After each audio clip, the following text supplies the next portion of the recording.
Never make this mistake with credit cards. We talk a lot in society about the dangers and the dark side of credit cards, the evil credit card companies and how they're all out to get you. The truth is, credit cards are a tool like anything else. You can suffer the atrocities of penalties and high interest rates, or you can find a way to make them work for you.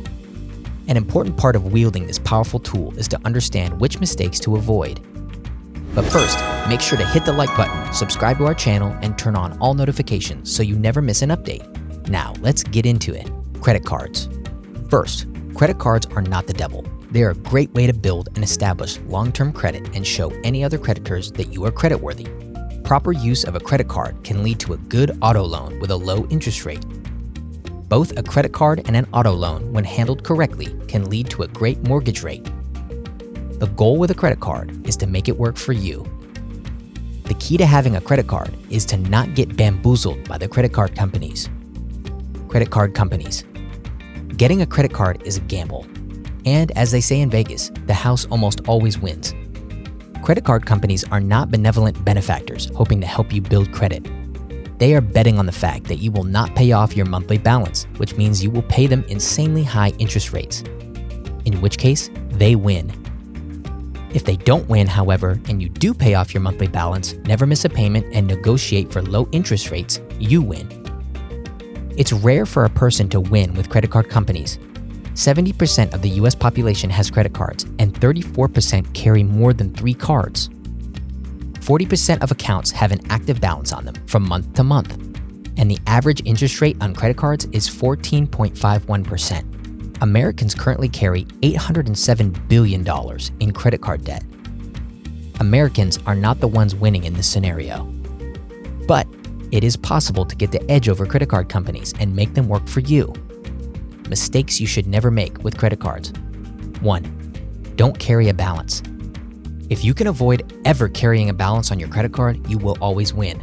You only pay interest on a credit card when you carry a balance.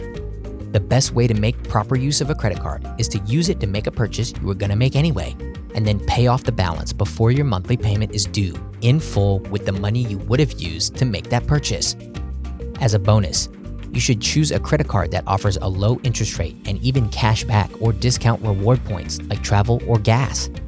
Then you earn money or points for all the money you put on your card, but when you pay it off on time each month, you never pay interest. Winning. 2. Make more than your minimum balance. If you do have to carry a balance because you simply cannot pay your balances in full, make more than your minimum payment. Falling into the minimum payment trap will get you stuck in the debt cycle. Your balance will never drop, your limit will never increase, and your interest rate will never go down.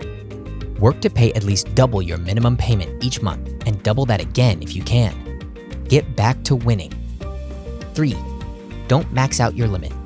The closer you get to your limit, the worse you look to other potential creditors. Maxing out your limit increases your debt-to-income ratio, which makes you look like a bad credit risk. Keep your balances well below, like less than 70%, your limit. As a bonus for you, this will keep your payments and ultimately your payoff much easier to achieve. The overall benefits of avoiding these mistakes include raising your credit score, getting higher limits on cards, getting lower interest rates on cards, auto loans, and mortgage loans. You are also much more likely to get access to credit cards that offer better rewards, discounts, and cash back. Furthermore, you will be in a better position to live a debt-free, financially independent life, which is the real goal here, right? Should everyone have a credit card? Look, if you plan to live off grid, not participate in the credit system, never need a mortgage or other type of loan, then no, you won't need a credit card. But if you hope to participate in the American capital system, a credit card is kind of essential. It's the building block to long-term high credit scores and your credit worthiness. So in those terms, yes, everyone should have a credit card. The key is to use the credit card to your benefit and make it work for you. Make it work hard.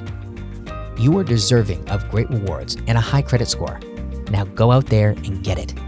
Before you go, don't forget to hit that like button, subscribe to our channel, and turn on all notifications so you are sure not to miss out on our next show or any updates we send your way. Here's to financial freedom.